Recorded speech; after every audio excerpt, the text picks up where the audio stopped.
Okay, so in this video I'm going to show you how to use your Fit to Page button, and I'm going to do that as well as showing you how to use your Fit to Page button and doing layering. So for example, if I want to do this flower, the biggest size I can do it, I'm going to show you how to do that without having to use your dial size to try and find what the biggest size is. Okay, so the key to doing images if you want to do layering with your Fit to Page is to choose the biggest shape first. So I'm not going to do a shadow on this one, but if I was going to, I'd make sure that that's the first cut that I make. But I'm just going to do the regular flower here, so I don't need to do the shadow first. So I'm going to go ahead and load my mat and just show you what I'm talking about here. So I'm going to go ahead and choose my flower.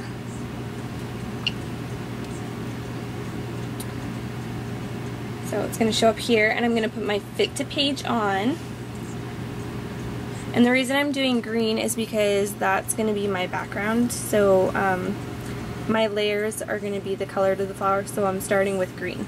So I'm going to go ahead, and my dial size is irrelevant right now. It's not going to do, if I have it set to 12 inches, it's not going to cut 12 inches. It'll cut to whatever it can to fit on this page. So I'm going to go ahead and push cut. But watching the screen, it says 11.5 inches. I have to remember that size for when I'm doing my layer. Okay, so I'm going to unload my mat and take the paper off. Alright, so there is my my large image of my flower.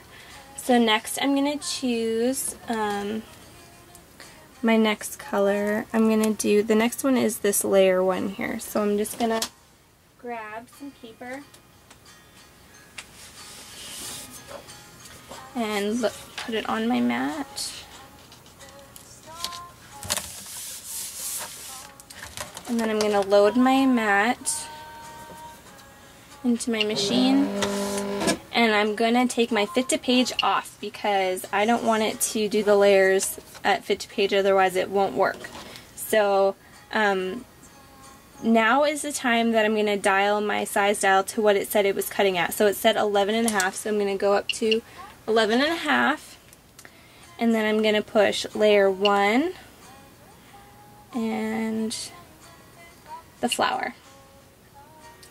So it's going to show up here, and I'm going to go ahead and push cut. Okay, so I'm going to unload and my paper off my mat.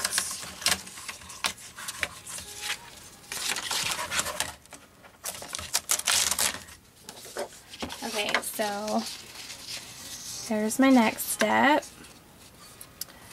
So I have that done, and then next I have my inner flower. Now I'm not gonna, there is a little face on here, you can see. I'm not gonna do the face, I'm just gonna do, it looks like a little button, so I'm just gonna do that just to save time. So I've chosen my next color.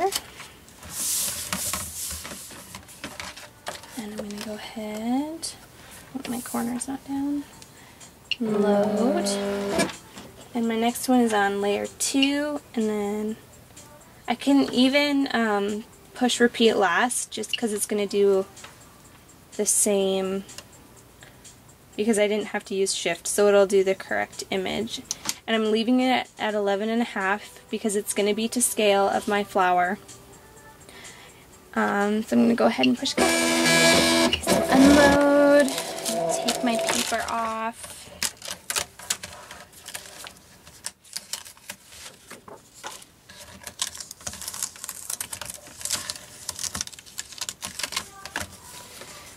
Now I could do this two different ways.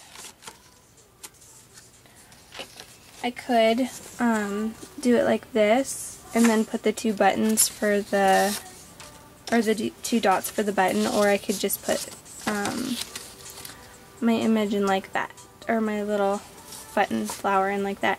So that's how you use your layering when you're using your Fit to Page. It works great for large paper craft projects, scrapbook backgrounds. Even vinyl for your walls if you wanted to do the biggest images you could on your walls. Using the Fit to Page works the best. So there you go.